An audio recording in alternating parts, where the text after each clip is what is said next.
Europe 1. Le grand direct des médias, Jean-Marc Morandini. Et le fait média du jour, c'est donc TF1 et M6 qui ont diffusé ce week-end des images de l'évasion de Redouane Faïd qui a eu lieu en avril dernier. Un procédé qui n'a pas plu au syndicat FO du centre pénitentiaire de Lille et qui a également agacé Christiane Taubira, la ministre de la Justice. Avec nous pour en parler, Bastien Mignot, notre expert en communication et médias. Bonjour Bastien. Bonjour Jean-Marc. Alors qu'est-ce qui est exactement reproché à TF1 et M6 dans cette affaire ? Alors pour bien comprendre Jean-Marc, il faut revenir sur cette course au scoop à laquelle on a assisté ce week-end. TF1 et M6 ont tour à tour montré des images de l'évasion du braqueur Redouane Faïd de la prison de Sequedin dans le Nord. Et dans son JT de 19h45 vendredi soir, M6 a ouvert le bal en diffusant en exclusivité des images fixes, en couleur, vraisemblablement tirées de la vidéosurveillance de la prison lors de l'évasion du braqueur en avril dernier. La chaîne qui a d'ores et déjà annoncé la diffusion de l'intégralité du document le 10 novembre prochain.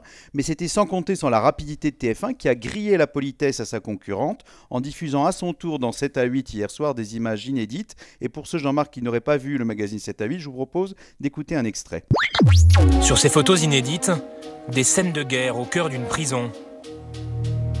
Portes blindées éventrées, barreaux explosés, sas de sécurité anéantis.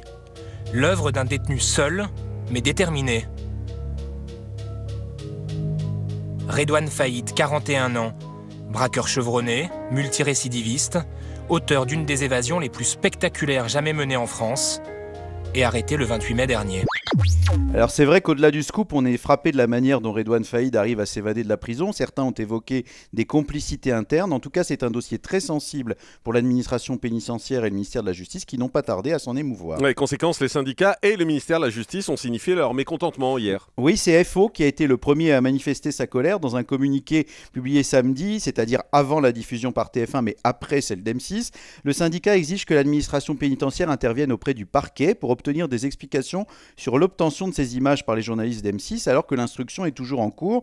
Le syndicat souligne la blessure que ces images pourraient raviser chez des gardiens de prison victimes de cette évasion. C'est vrai Jean-Marc, il faut se souvenir que Redouane Faïd avait pris 4 surveillants en otage avant de les relâcher lors de sa fuite en voiture. Et la colère syndicale s'est doublée d'une colère ministérielle avec le même procédé, un communiqué. Christiane Taubira s'est interrogée sur les conditions de transmission de ces images à la presse en vue d'une diffusion publique et elle a pointé du doigt la responsabilité de la chaîne de les publier. Le communiqué était lui aussi antérieur à la diffusion dans 7 à 8, ce qui a dû encore renforcer l'exaspération de la garde des Sceaux. Mais Bastien, ce n'est pas la première fois que des magazines d'infos font des révélations de ce genre. Oui, TF1 et M6 sont coutumiers de ce genre de scoop. C'est déjà dans 7 à 8 qu'avaient été diffusées les images chocs de l'assaut du raid contre l'appartement de Mohamed Merah à Toulouse. Et c'est sur M6 qu'Enquête exclusive était allée à la rencontre de la sœur du tueur de Toulouse, dont les propos, on s'en souvient, avaient provoqué une très vive polémique. Donc tout ça, Jean-Marc, pose le problème du débat éternel sur la responsabilité du journaliste et du diffuseur. On le sait, les sources des journalistes sont protégés par les secrets professionnels, mais faut-il tout diffuser au nom de la liberté d'informer ?